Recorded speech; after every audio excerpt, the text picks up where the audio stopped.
issues were raised, which hopefully will stimulate our debate.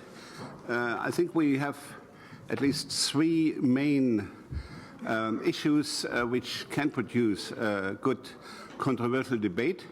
One was raised by Franco already in the Franjek in the first part, when he raised the issue of policing the internet and that governments outsource policing functions to the private intermediaries. I think this is a complicated issue and which needs further discussion.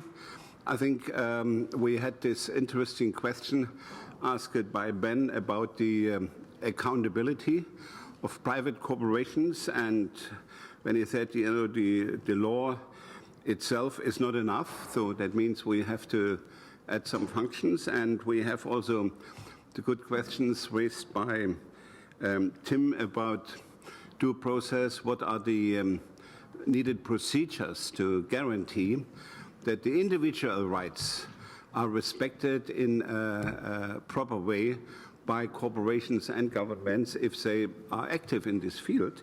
And also Irina helped us to understand a little bit better, you know, the whole bouquet of possible measures governments can use to intervene in this field by blacklisting, data localization, blocking, and other instruments. So I think these are enough controversial issues for a vivid debate. We have now more than 3/4 of an hour, and we have no list of speakers, so that means I invite everybody to introduce her or himself so that we know who is speaking, and I'm looking for the first speaker who wants to start the debate. Okay, yeah, go ahead, Katarina. So, hi, Katarina Sarikakis, Professor of Media Governance, University of Vienna. Sorry, too much coffee. Did I say Vienna? I did. So I'm very glad to hear that the discussion, the conversation has started to focus really on what public policy is really about or for whom, and this is the citizen. Public policy is for the public, and regulating intermediaries, which is a part of the puzzle of internet communication, online communications, is about making public policy. Our discussion here is about the ways in which intermediaries might enhance and facilitate further and more fully this idea of open journalism, which means that we have taken we assume that open journalism is a good thing. Therefore, the idea is also that we're trying to somehow bring together a way in which the private interests of these corporations who run the infrastructure, the backbones basically of the internet, adhere to principles that serve public interest. And if I'm not correct, please correct me. So for me, the issue here is, after listening to all these presentations today, and of course with a mind into, you know, what to do, what's next, how do we practically perhaps do something without, of course, abandoning our abstract theoretical thinking, if you like. Since I'm an academic and not a lawyer, I have to do this. It seems to me that approaching regulation or public policy for intermediaries contains not just one action, but many together. So the puzzle is made by pieces that revolve around regulation, and this regulation will have to happen and take place by the state as an actor, and even non-regulating means regulating as an effect. But also the role of civil society in general, not necessarily only the organized civil society. And so I would like some comments from the panel towards the following question. How far and in what context and with what forms of institutionalization can we ensure a more prominent role for the citizen in this context? We talked about the state. States can be good or bad, democratic or not. We talk about international organizations, equally bad or not so good. And certainly corporations with vested interests, even when they have corporate responsibility and they're very responsible towards this responsibility. What about the role of the citizen, however, in an institutionalized manner? Thank you. This is a very good question and goes to the core of the multi-stakeholder model, because we know what the private sector is, we know what the government is, but civil society is a very vague defined group, and the individuals as part of the civil society has to be defined. So we had this problem in the negotiations on the World Information Summit. And it was always unclear, who represents civil society. So it's a question of legitimacy and things like that. And to be the third partner in a multi-stakeholder model needs certain organizational and structural forms. So, I would be really interested if the three panelists could react to these questions. How do you see the role of individuals and civil society organizations in this emerging mechanisms on accountability and due process?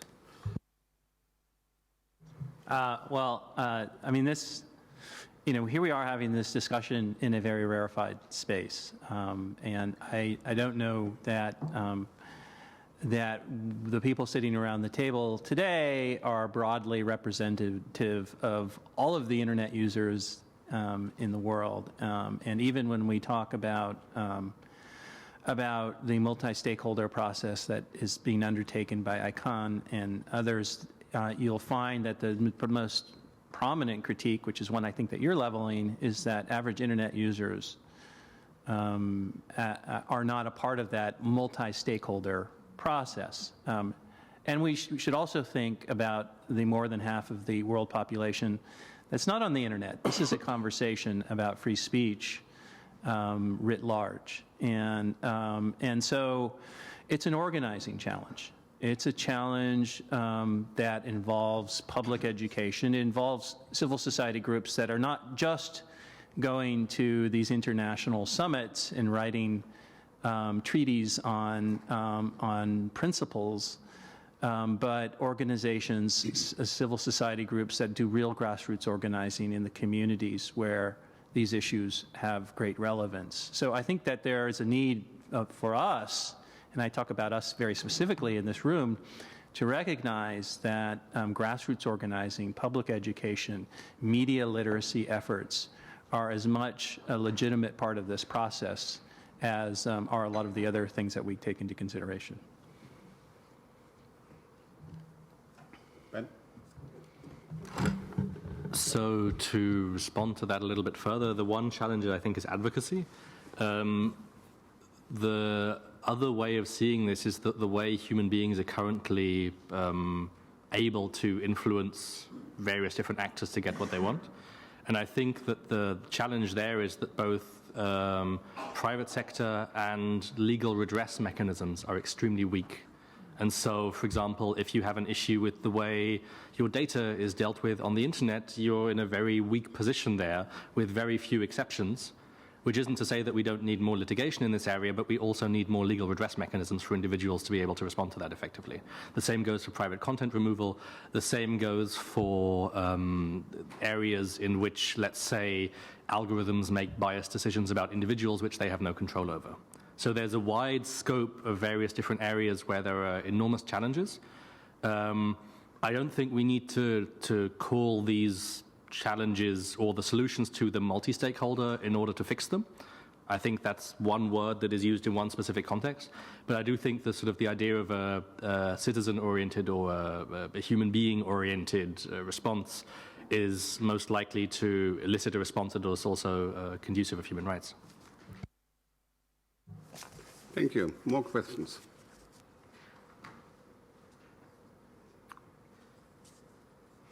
Okay, please introduce yourself. Hi, Jill Phillips. I'm an in-house lawyer at The Guardian. I've just got a couple of things really to contribute to the discussion. One is that we've talked a lot about content. Obviously, on the back of terrorism and in particular in the UK, the Investigatory Powers Bill, there's an enormous swathe of government influence over communications data, and not only the old definition of communications data, which arguably tells us more about us than the content, but also the bill has a much, much wider definition of what's meant by that. So that's one thing I think that we need to put into the debate. And the second thing is, as a sort of end user in the Google Spain discussion, so our content being delinked without knowing about it or without knowing who it is or why. I mean, we've got some real concerns around just having a voice in the discussion, really. And at the moment, we're completely out of the discussion. We're out of the discussion within Google, even the right of appeal. We don't know what we're appealing about. We don't know who we're appealing about. We don't know what the reasons are. So there's real natural justice issues lurking in that. And even if Google reject someone's complaint and it goes to our data protection authority, they too are dealing with these in a completely untransparent two-party way without any media voices in the debate. So this, for me, there's some Article 6 and some Article 10 issues lurking, coming out of Google Spain that we've yet to address. Anyone want to comment? I invite also speakers from the first panel, because it was an issue which was discussed this morning. Does somebody want to react to this question?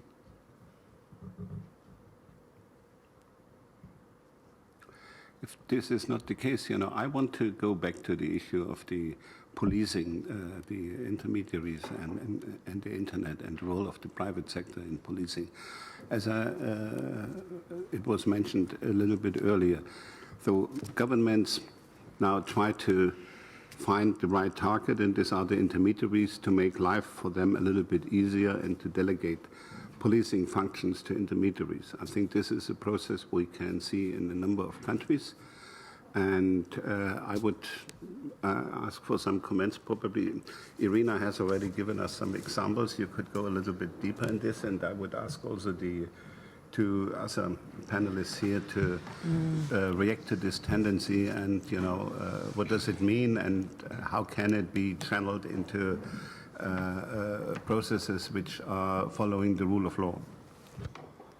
Irina. In Russian language.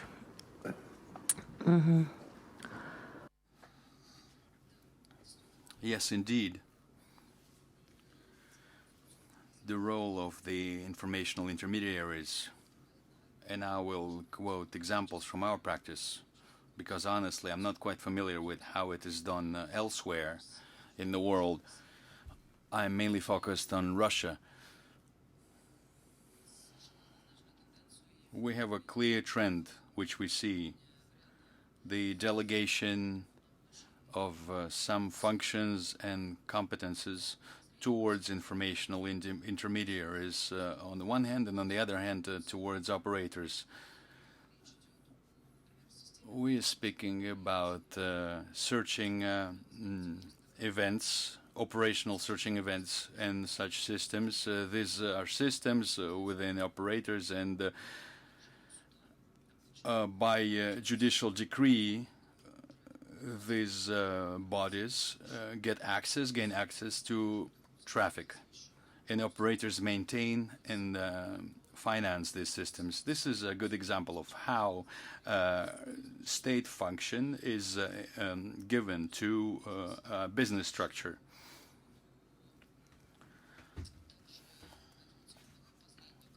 As far as intermediaries are concerned, there is a similar situation here.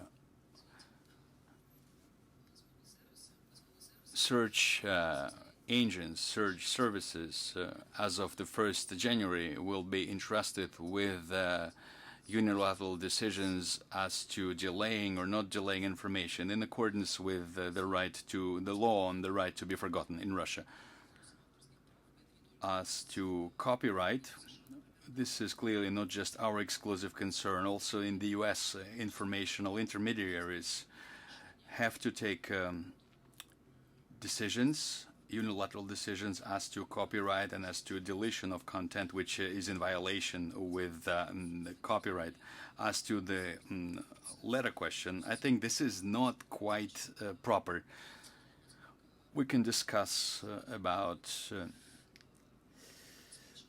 this, to what extent operators have to fulfill with the requirements by PRISM in the US and similar systems elsewhere, how justified it is that they spend money on this. As to such things as legal issues and civil society issues, how you can qualify whether content is against or in conformity with copyright, how do you mark content properly. I think these issues should be within the realm of court practice and not be given or delegated to mediators. There is quite high margin of error, and the risk is high. If you're risking that your resource will be blocked, you can be too restrictive. You tend to overregulate. Your decisions are no longer balanced because instinctively you try to avoid sanctions up to blocking of your resource. I think these are quite legitimate concerns and potentially big problems. If there is a certain form of delegation of functions before it is done, there should be a broader societal discussion than we have in reality nowadays. Many thanks. I think the rule of law, if we Yeah. outsource police functions to intermediaries? Well, I mean, if you have problems with a lack of transparency in due process in government, just try handing that process over to the private sector, and you'll see those problems multiply many-fold. So yes, I think the answer in many respects is in open, transparent, accountable policy making through proper legal channels. And while I hate using this term, and I apologize. While we're talking about a multi-stakeholder model, I don't think we want a multi-stakeholder model when it comes to policing and enforcement. And so, in a lot of respects, it's a question about better governance than it is really about the technological or free speech policies that are in play. But there are, as I mentioned earlier, there are legitimate, worthwhile initiatives, voluntary initiatives like the Global Network Initiative and others that do have a role to play. But we can't, as public discourse becomes more and more privatized as we move from the public square to the Facebook comment thread, we can't do the same with policing. Ben, any comment on policing? I'm also with ICANN, and we feel pressure, but it does not come from the government. It comes from the intellectual property community who want to get the registrars who register domain names into a position that they police the domain names, whether they are hosting material which is protected by intellectual property rights and is hosted illegally. So, and we in ICANN have a very clear position that ICANN is not the cyber police, the content police of the internet. This is not our function, and I think it's important what Tim has just said. To have a multi-stakeholder police, this is probably the wrong approach. In the definition on internet governance, in the Tunis agenda, we have this formulation that all stakeholders have to work together in their respective roles. And it is the role of the government to police and to follow due process. That means if they want to get some information out of the intermediaries, they have to go to a court, they have to show evidence, the court has to be independent, and if this court decision goes to the ISP, then the ISP has to follow, the established regulations and have to disclose this or that information. I think this is how it works in a democracy, and we should not undermine this by diversification of functions which are purely governmental functions. And insofar, the problem of accountability, who is accountable to whom, is a very important question. And this was raised by Ben. Probably, Ben, you have raised the question. The law is not enough. We need accountability mechanism. How we can enhance accountability mechanism in this field for private sector corporations, so that we have incorporated this mechanism into the system and not with outside oversight. Any idea about this? I'm not sure I understand the question. What's the system? You talked about missing accountability in the private sector. So that means how you can organize accountability for private sector, not via governmental oversight, but inside the corporation. Do you have any idea how this could be organized? So I'm not sure that's quite what I was saying. I think the challenge is that the private sector right now is not accountable to its users when they make any kind of complaints and when these complaints are escalated.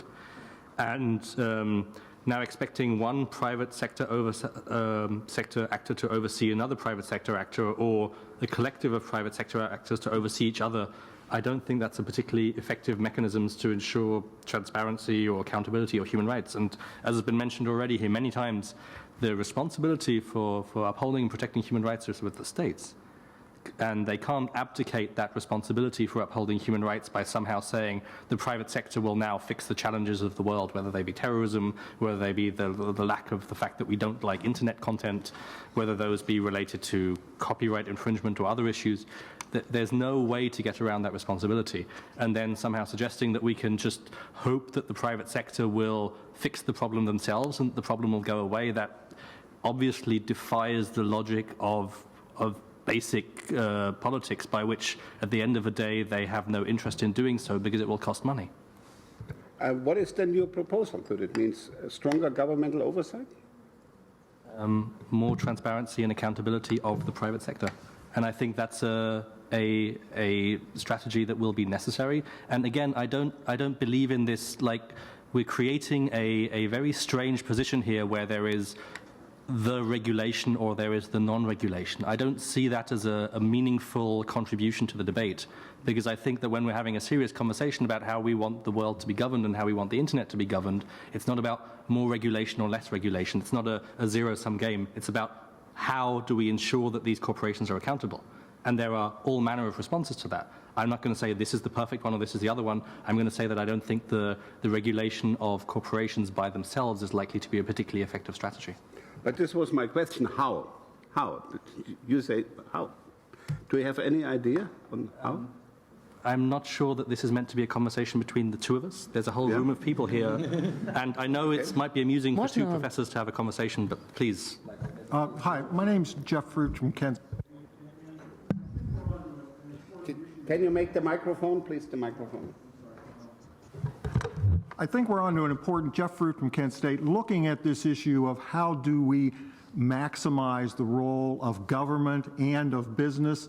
On the business side, I think we can go back to some of that historic perspective of traditional media where we had gatekeepers, strong sense of social responsibility, codes of ethics to be followed, and there were what I would call market mechanisms to have corporations where money making is not always the primary initiative. Obviously, it's an important one. It's essential to the survival of the organization, but it is not necessarily the primary mission, particularly of media organizations. They've gone to a higher calling, and I heard from the Google representative and from Facebook a pretty strong sense of social responsibility, whether they're trying to be responsive to their local initiatives, whether they're trying to be responsible for large societies. Yes, they have money making and responsibility to stakeholders,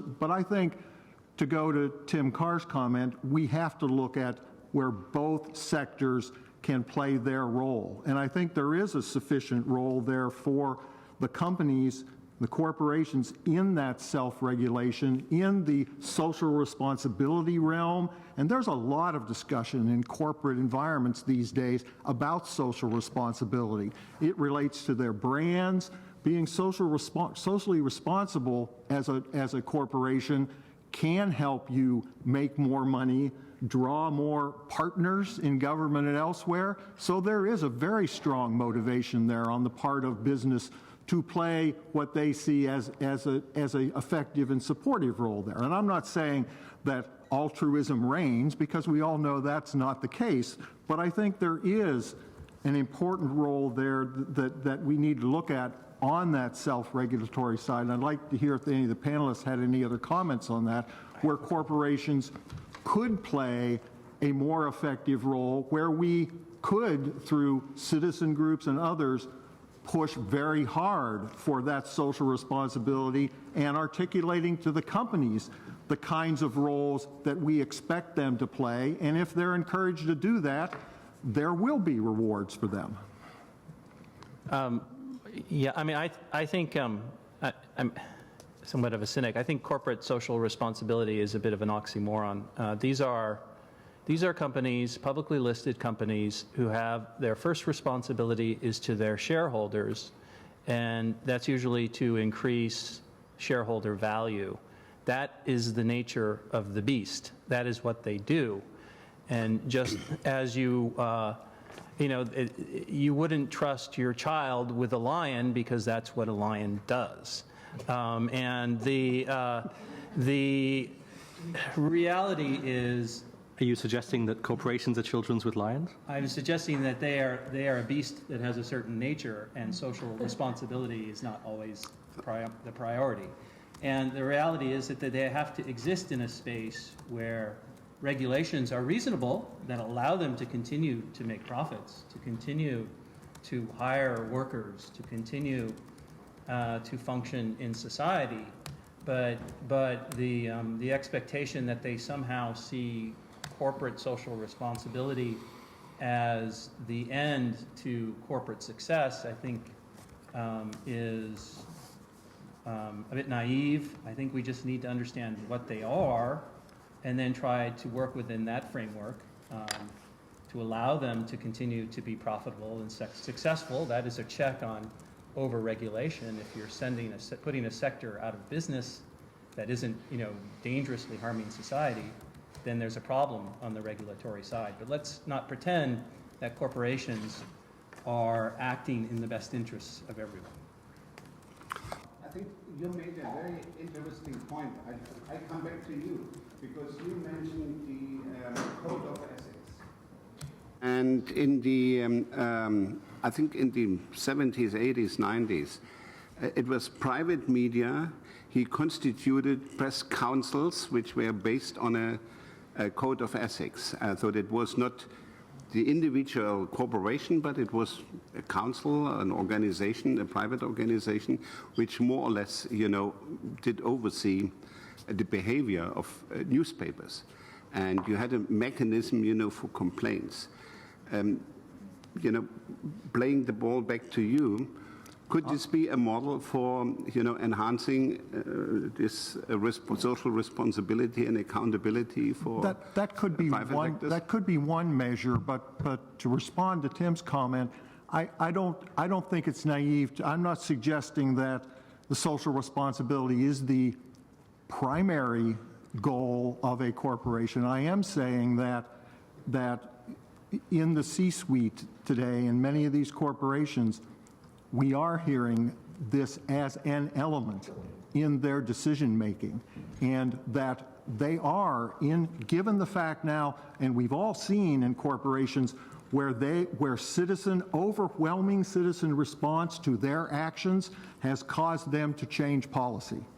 We've seen it. You get 100,000 not likes on Facebook, or you get initial response to, we don't like this brand decision you've made, there is the ability of citizens to impact corporations in a way that has not been possible in the past, and we see that all the time. So I think there is a mechanism now for citizens and groups to push corporations to act in the public interest and as a matter of social responsibility. And I don't think I'm being naive to suggest that. I'm not saying they're always going to act that way. I'm saying there's more potential for that. Yeah, and I didn't mean to be glib. I just mean to say that shareholder value, with public corporations, shareholder value will always trump social responsibility. And there are ways that you can move them in the right direction, but at the end of the day, I think that's the constant. Okay, go ahead. Introduce yourself. Alan Barth, Ranking Digital Rights. I want to bring back the discussion to something that you were all talking about earlier, the policing and outsourcing policing content. And I was glad to hear so many people around the table specifying how important it is to have accountability, not only on the corporate side, but also on the government side. And I want to share one aspect that I'm particularly concerned about that touches on accountability and transparency of both sectors. And that is that increasingly there seems to be a practice on government side to have content being taken down outside of what we'd call due processes, namely by simply flagging content on, for example, social networks as content that is undesirable and whatnot. Which means that instead of a government filing a formal complaint, sending a formal legal request to a company saying, there is a piece of content that goes against our laws, please take it down, they are using a mechanism that is originally intended for users to flag content, to state that something crosses going against the company's terms of service, and attempt to have it taken down in that way. Now, companies sometimes refer governments to this mechanism themselves. They say, well, you know, we actually have this mechanism available, please make use of it, etc. But in any case, on the government side of things, as they are attempting to make content unavailable in that way, they are not following a procedure that is transparent and that gives insight to outsiders of governments basically trying to censor information that is on the internet. In some cases, for example, in the UK's counter-extremism strategy, this is explicitly outlined as one of the ways to counter extremism by working with social networks, terms of services. The EU's counter-terrorism coordinator has also flagged this as a potential way to use this user flagging mechanisms rather than any other sort of process to make sure that we're able to counter extremism online. Now, I'm not disagreeing with the goals as such, but I am outlining that in terms of due process and being able to hold governments to account, hold companies to account, whom we've learned about today also do not offer transparency in terms of service enforcement. There is something lacking here, and I think this is something very concrete that I think we should support and we should promote to change on both government and company side.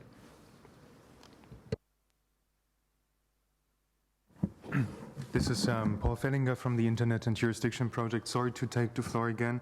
I think what is very important in this debate, and which also explains the phenomenon that Alan just mentioned, is we are inherently talking about situations where really the massive amount of all those requests, of all those problems basically that we're talking about and that are currently processed happen in a cross-border environment. And if it would be a nice national environment where you would have a company in country A, the court in country A says, no, this is against our law, you have a court order and it works. In the cross-border context, you don't have this. So what is happening is that the current system of interstate legal cooperation is broken, the mechanisms don't really work, are not really adapted to the digital realities of the 21st century. And you see that everybody tries to find ways to basically make it work despite the absence of due process procedures across borders.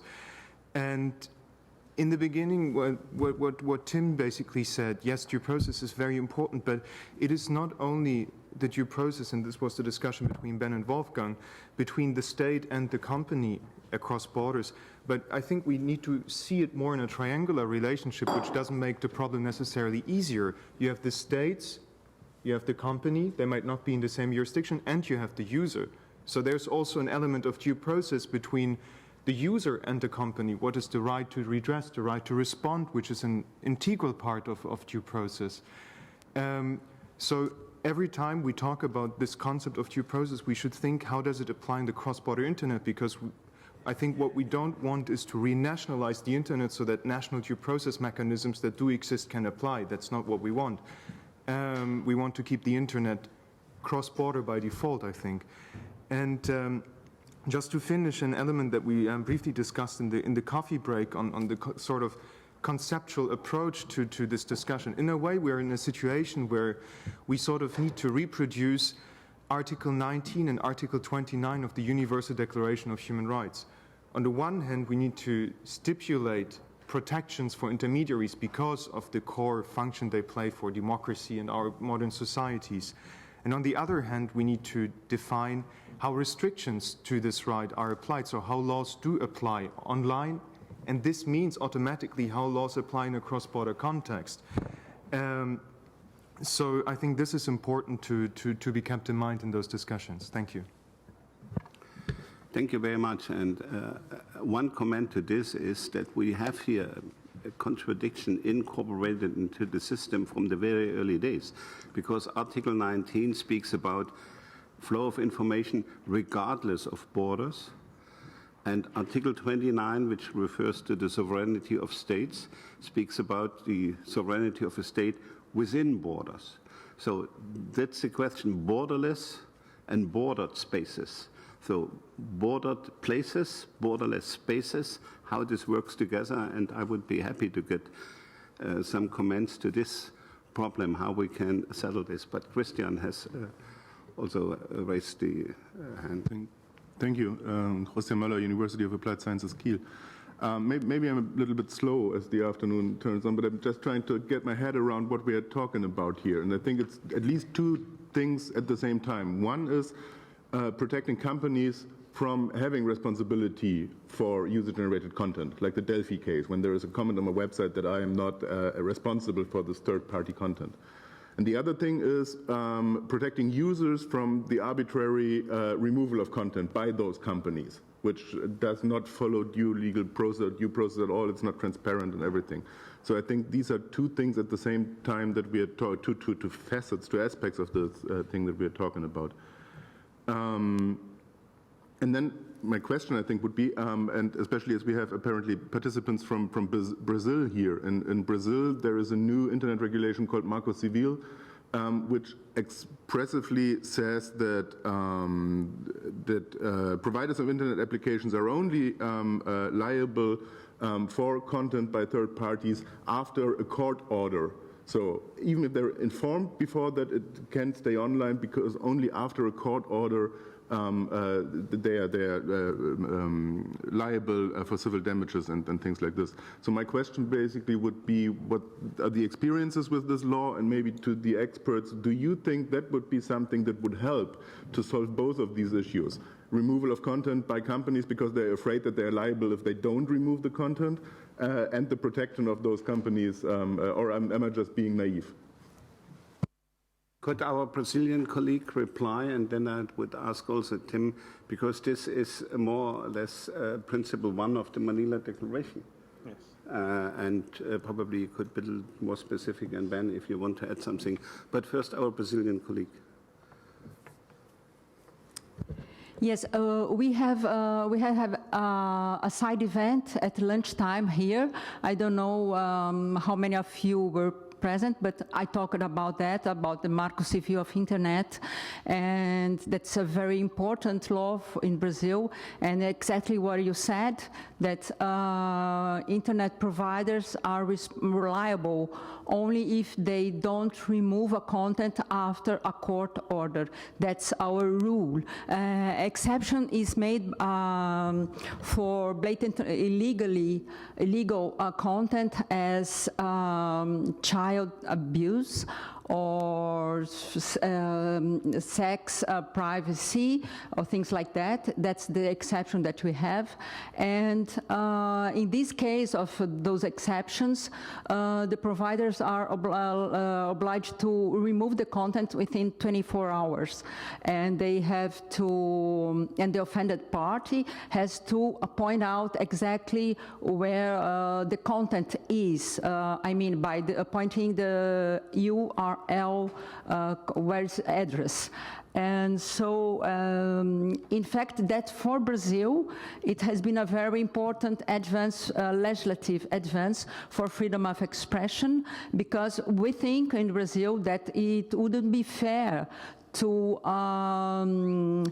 give the providers or the decision, the power of the decision of deciding of what can be, what should be or should not be in the internet. So the discussion in the Congress and the discussion before the bill, I mean, it was a very big discussion regarding the freedom of expression. That's the most important thing that we had. I don't know if I've answered a little bit your question or not.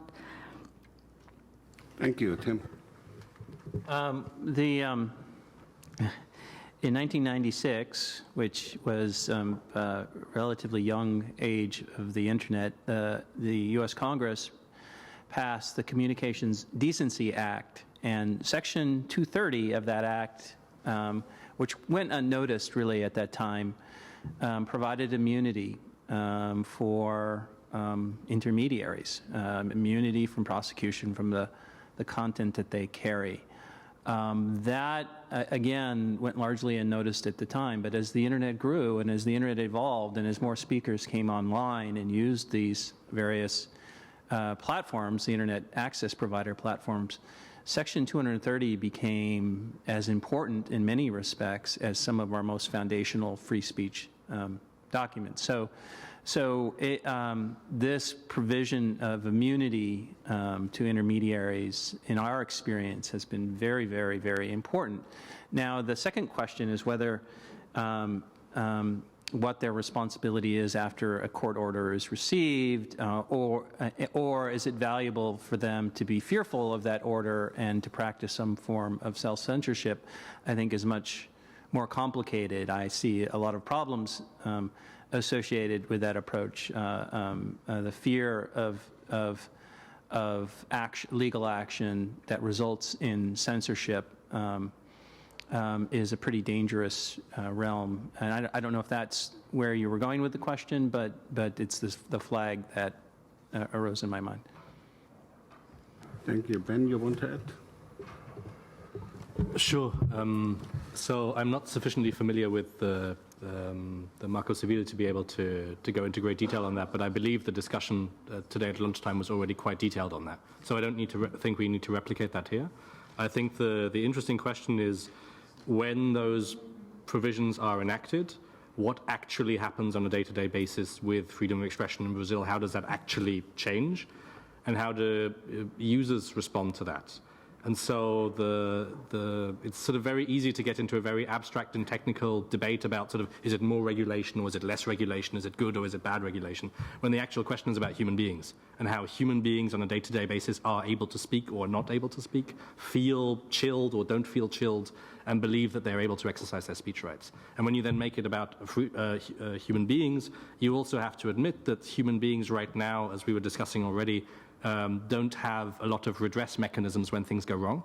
And so I think I'm still, I have to be honest, I'm not entirely sure. I find the Internet and Jurisdiction project fascinating. I'm not sure whether it will provide all of the solutions to all of the challenges, but it's certainly an interesting start.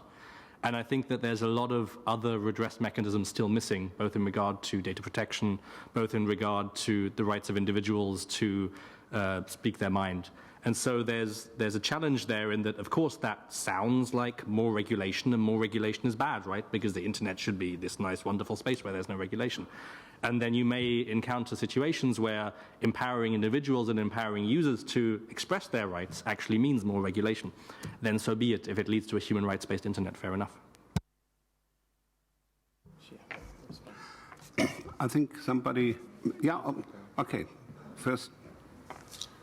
Yes, Brazil is a very new democracy, so it's true that nothing changed after the Marco Civil, sure, but we were afraid that it could change if it wasn't like that.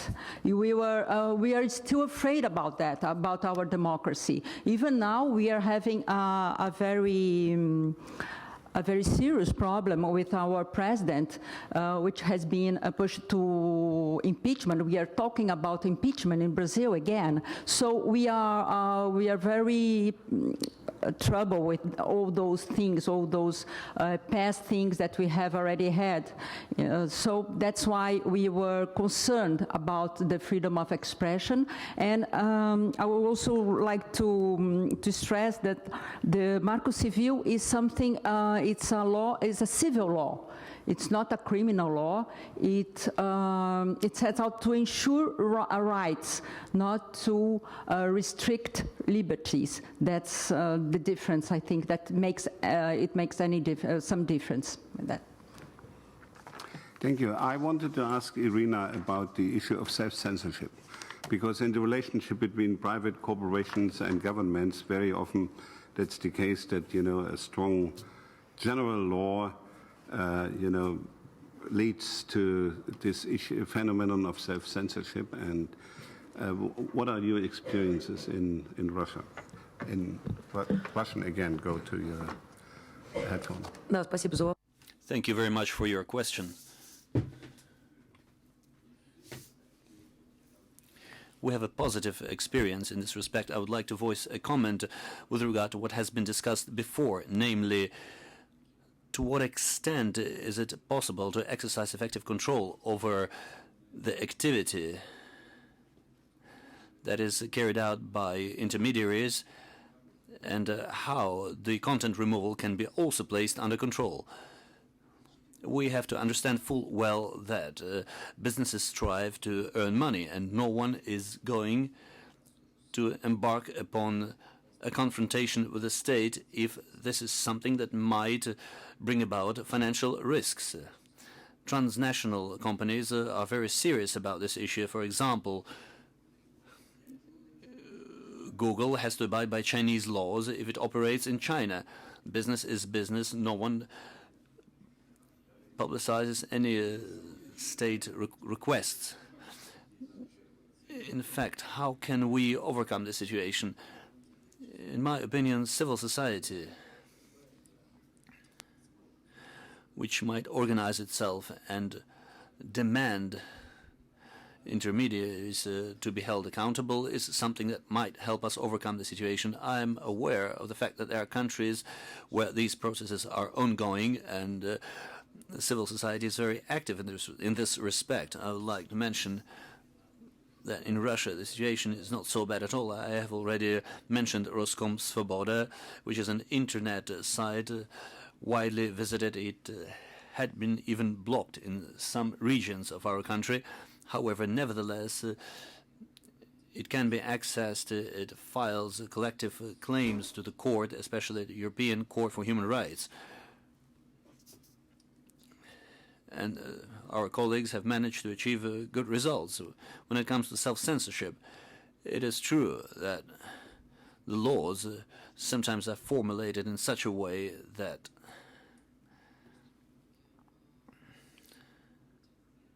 additional measures or excessive measures might be undertaken in order to place the content under control. And this is the case not only in Russia, but in other countries as well.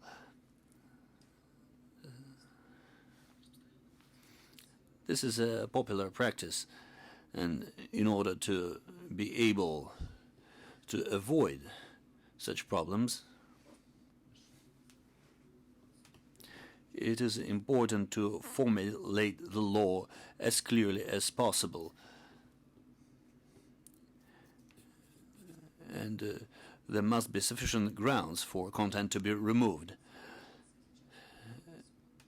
Many mass media organizations have decided not to allow viewers to post comments on their sites because we do not have any limitations when it comes to liability, which is shouldered by intermediaries. If there are extremist comments, they're going to be blocked immediately, not within 24 hours.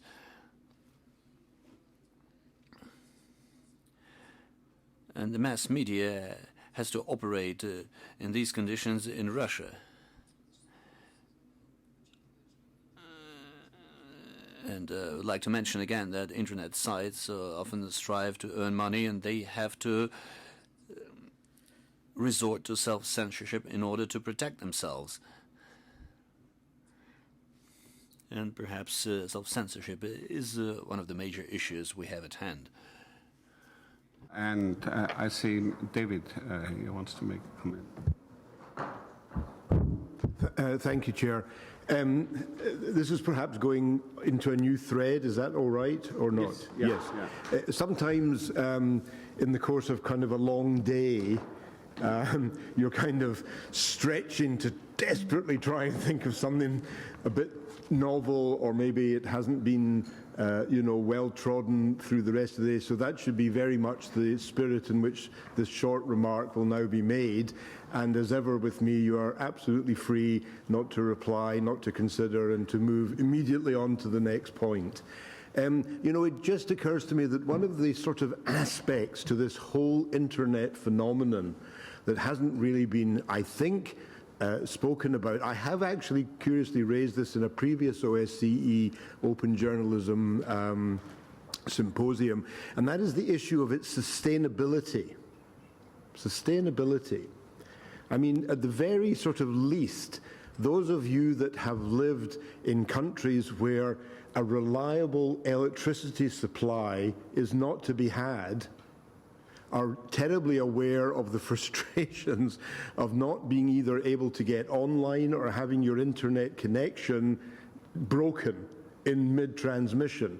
I, like some other academics in the room, may have been involved in discussions about setting up online teaching, and only to have it frustrated quite reasonably by the understanding that in many parts of the world reliable broadband is not to be had. And so I'm sort of wanting to at least have this put somewhere on the agenda of our discussions, because it seems to me that that is actually almost more than anything. Of course we are in these microcosmic realms of regulation and which courts should say what about what to whom. But at the end of the day, the whole shooting match depends upon, it seems to me naively, I'm not technical as you no doubt have realized, a sustainable energy supply.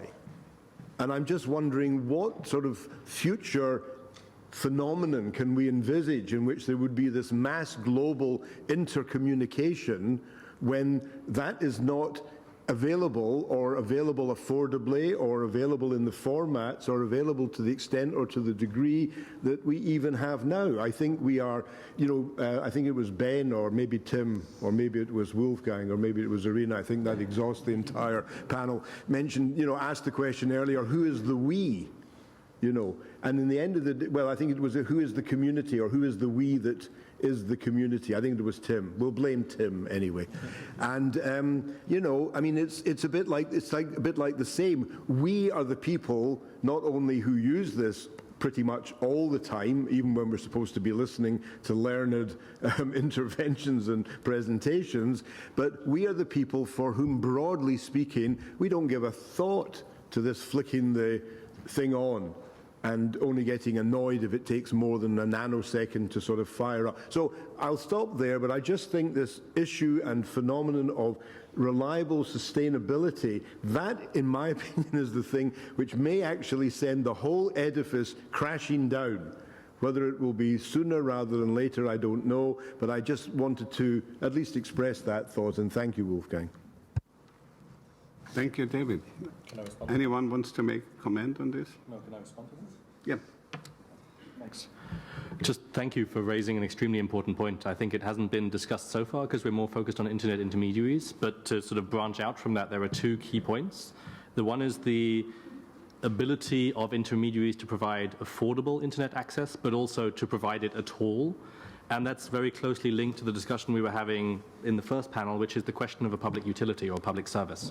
And if you assume that it's a public service, then it becomes very difficult to suddenly turn it off, because the issue is not only electricity supply.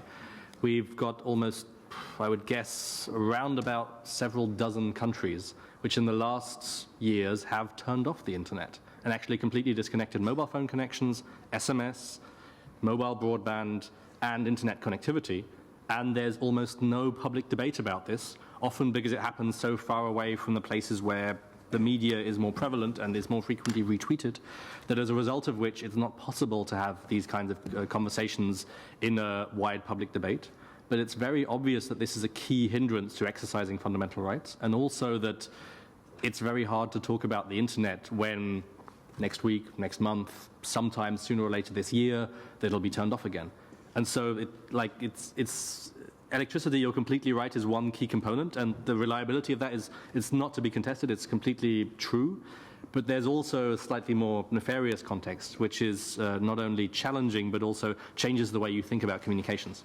Because the world currently gets faster and faster, and we're more and more connected. And when it's suddenly gone, as you were saying, everything that we come to depend on, all of our ideas about connectedness suddenly falls to pieces.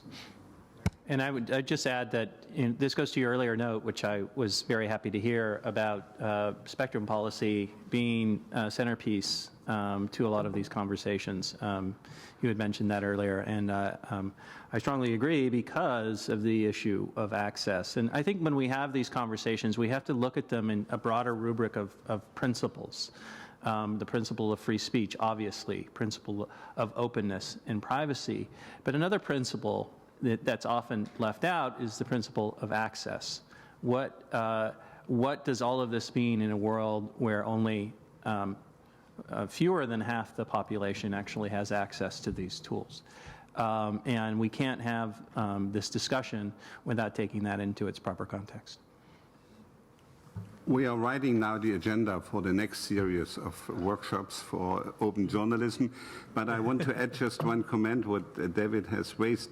The recent Internet Governance Forum in Brazil has discussed at length the issue of the next billion Internet users, how to bring them. And among the proposals was to bring to the next billion, or let's say to the underserved people, something what some people have called Internet Light. Facebook has introduced this service which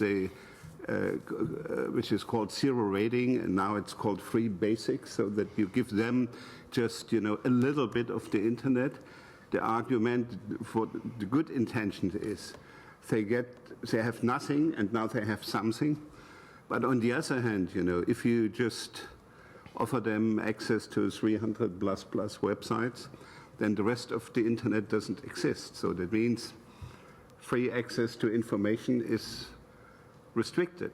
If more and more people go even to public television via a mobile device, and if you go then via Facebook to your public broadcaster, then, and it's not on the list, then you are totally disconnected from public information or public broadcasting. So I think this is the next generation of problems for freedom of expression. So that means while people restrict themselves, taking a service which is good, but the self-restrictions leads to a broader problem of restrictions for freedom of expression in the future. That is a little bit what we discussed this morning related to the Internet of Things, when then somebody else says, okay, this you have to say now, this you have to think now, because this is what you wanted to say.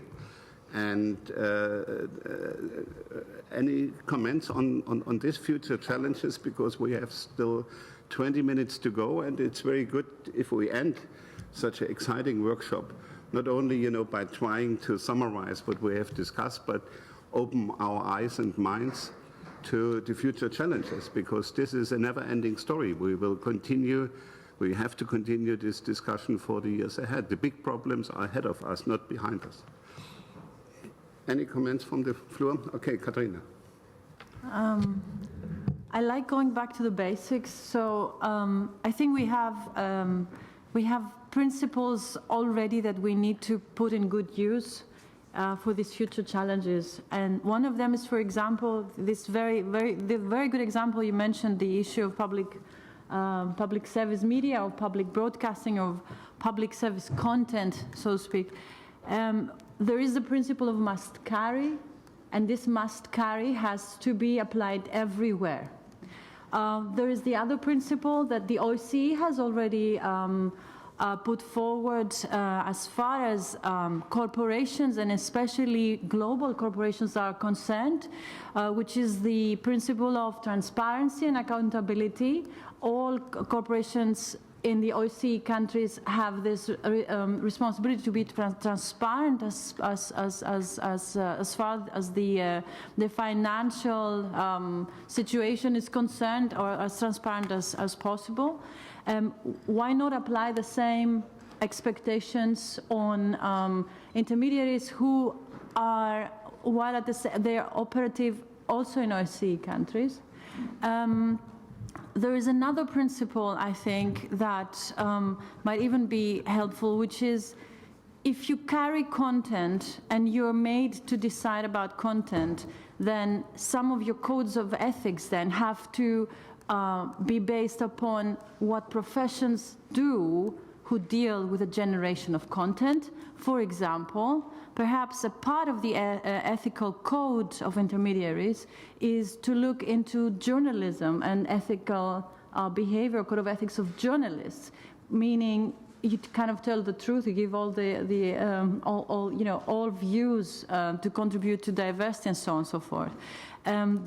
There are therefore principles out there that one could use, and I suppose what we need to make decisions about is if we're going to indeed go for we're going to demand a public policy for intermediaries, then we need to make sure that not additional weight comes on the shoulders of citizens. Because I think, yes, it is possible to create pressure on corporations, on intermediaries, and so on and so forth, social networking platforms, but at the same time, this weight is becoming heavier and heavier. Combine this with intrusive policies and actions by states. Surveillance is the word. And what this does actually to journalism, let alone to open journalism, we need to make sure that these responsibilities, the weight of these responsibilities remain with those who have signed a social contract with the citizen, i.e. the state. And the state has to be accountable as well. So when we're discussing transparency, I'm just moving from one concept to the next, that as we have been discussing the whole day. And for me, it is important that all these principles that we're looking at do not add an extra weight on the citizen, because we are at a situation where we're kind of firefighting all the time. Facebook comes along with a new policy that actually violates privacy. Citizens have to fight back in some way to gain their ground. And Facebook comes back with new policies, either technology-based or some other forms of doing that. And yet we're still in the same place, where we're fighting again and again for rights that have been earned. We're talking about human rights. So we need to make sure that there is a protection of that, and that the citizen is not put on the spot again. Thank you. Thank you that you remember us that the right to freedom of expression is an individual right. The owner of the right is the individual. So, and the institution which benefits from this right to freedom of expression has to serve the user, the end user, the citizen. I think this is really important to understand how the individual human right is designed and constructed and incorporated into international treaties. So more comments to this? Okay.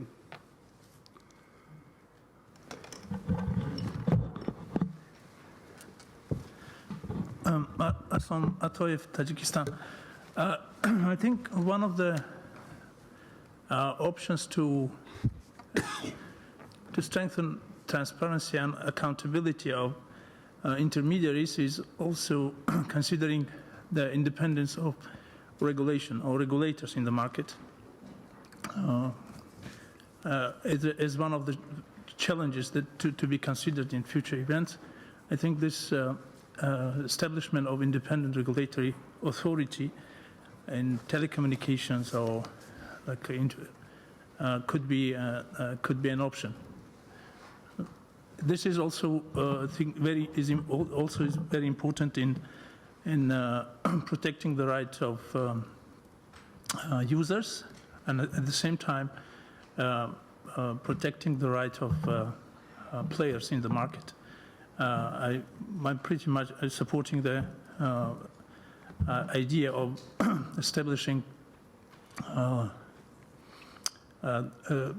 level playing field that will help to regulate the market in a transparent and accountable way. Thank you. Thank you very much. So we move now in the last quarter of our discussion. Any more comments, or should we already now move to the final conclusions of the session? Who wants to raise the floor and to, like David, to bring another dimension to the table?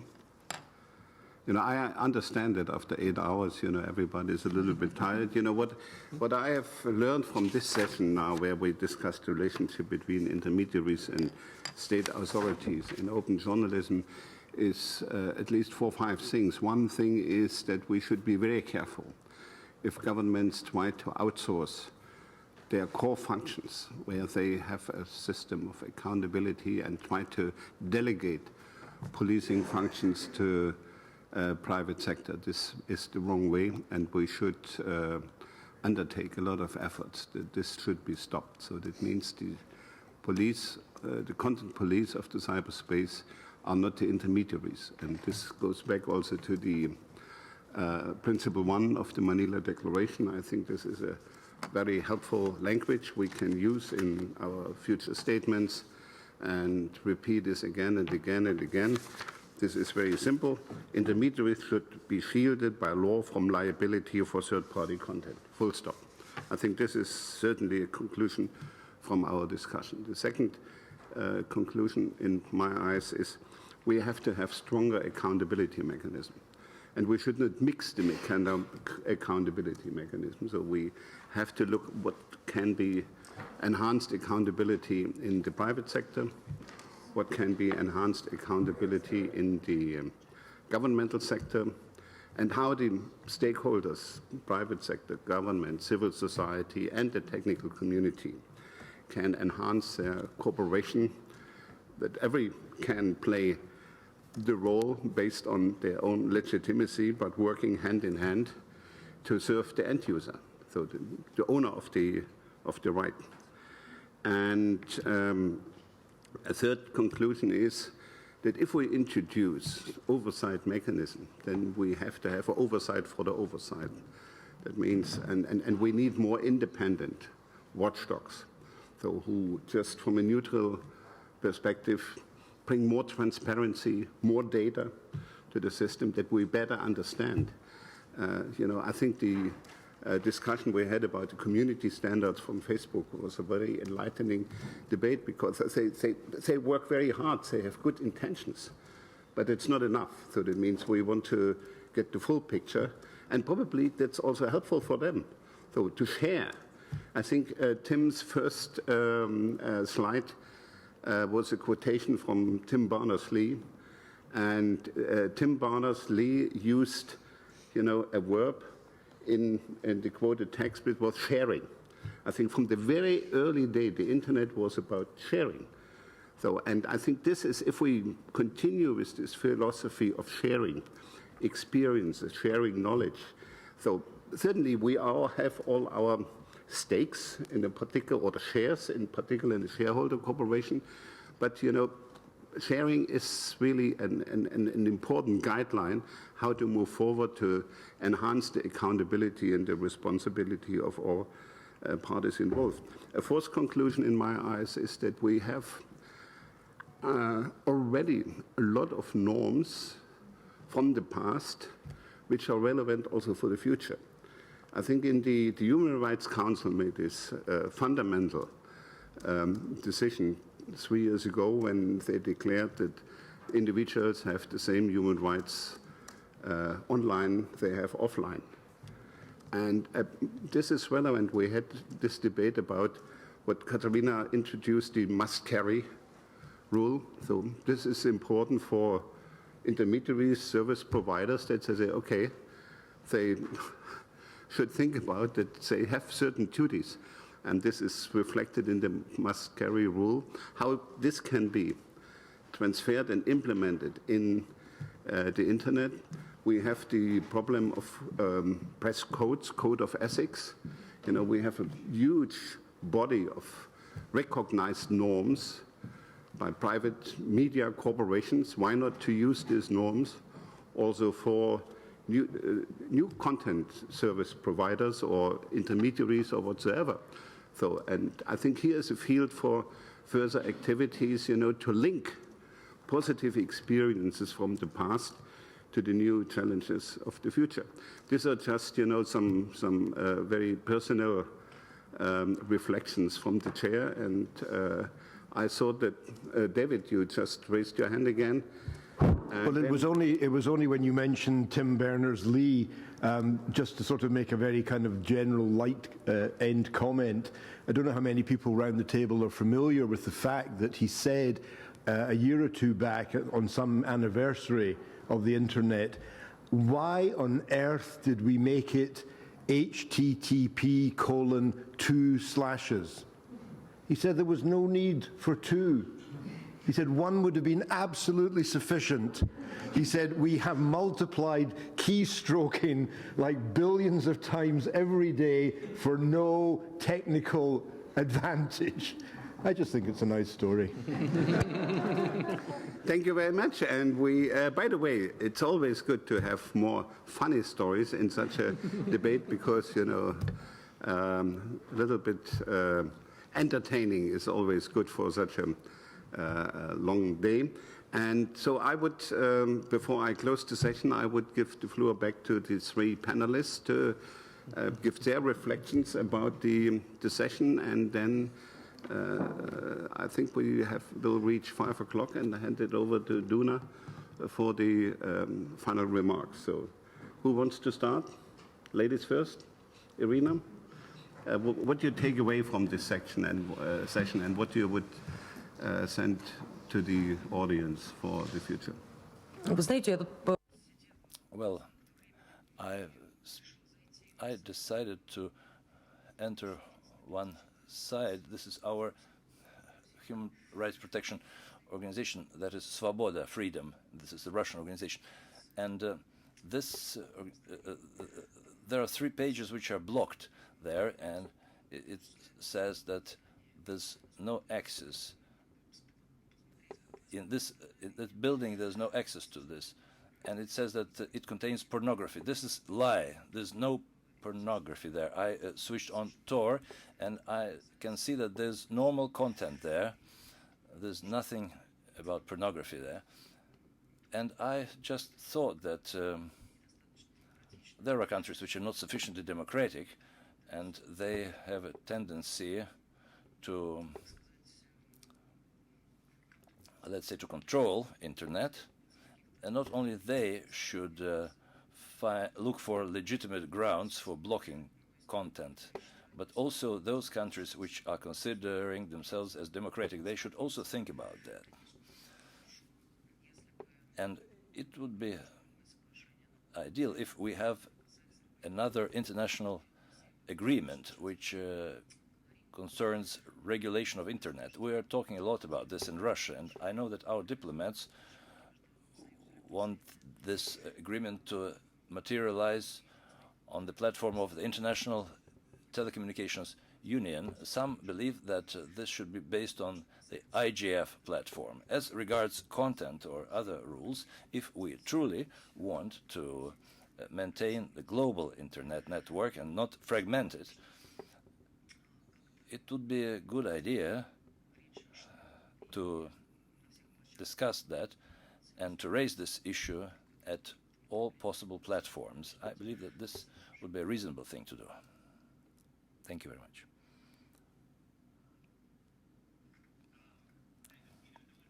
That doing the right thing was going to be easy, and one of the things that I've learned from this is that it's also going to take a long time, and that's not a bad thing. I was talking with Paul last night about his work involving internet governance, and he mentions that it was going to take decades to really, get to where we hope to see this kind of multi-stakeholder model. Again, the word multi-stakeholder, but that's a good thing. It's a good thing that we're having these conversations, and it's a good thing. And I mean, one of the things that concerns me about what I'm learning about Russia is that there seems to be a rush to regulate by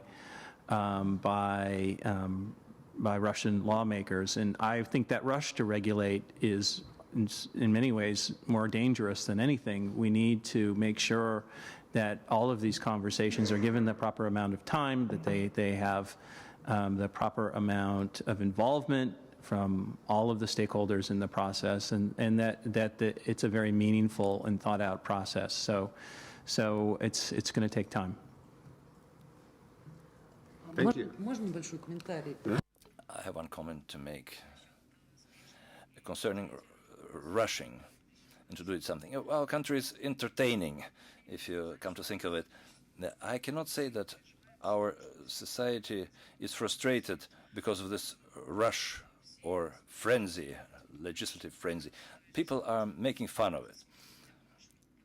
I have many subscribers on my Facebook, that is followers, and when we wake up in the morning, we see new things. For example, now we see that there's a draft law on fines for violation of the law regulating the right to be forgotten.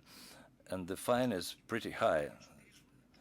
And internet companies are very frustrated because these are financial risks. However, the citizens are making jokes on that, so they treat this philosophically because they are perfectly aware of the fact that there are loopholes in China, and there are also ways of unblocking some resource through Tor and other mechanisms. So people make fun of it because they can easily circumvent these blocking mechanisms. Thank you. People wake up in the morning and say, oh, which law do we disregard today? So not everything which is on paper is also part of the reality. Ben, you have your final words. Sure, I'll just try and keep it short and simple. As in many other issues, the proof is in the pudding, or as was today over lunch, in the crumble. There's a great focus in many of these debates on trying to ensure that there's some kind of appropriate process. And this is sort of reflected in the focus on laws, focus on the multi-stakeholder model, focus on many different processes which might be appropriate. And I think at the end of the day, the core question that needs to be asked to all of those models is, how are they able to promote human rights in what they do and how they act? And if they're able to do so, great. And if they're not, then we need to look for something else. There's an extraordinary plethora of different ideas and different solutions. And I think I agree with all of the speakers there in that the real debate on these issues is only just starting. So there's going to be a lot of interesting, innovative suggestions, both in the room here from the speakers from elsewhere.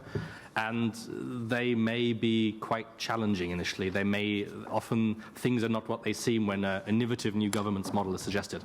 So all the more reason to keep asking the question, what's the outcome? What's the result? Which is, again, a perfect way to pass on the final words to Dunya, who I think will be ending this panel. Thank you very much. So, and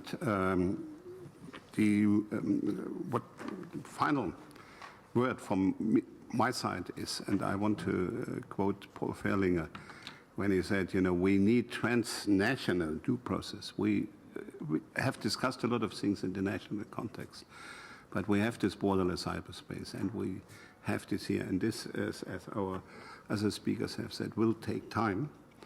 When the former US President Bill Clinton approached the ICANN meeting in San Francisco, and he was asked to describe what internet governance is and how it could emerge, he said it's like stumbling forward. As long as it goes forward, that's fine. So baby steps.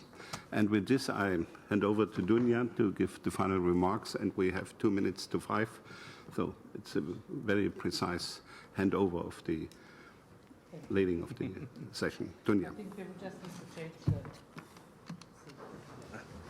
take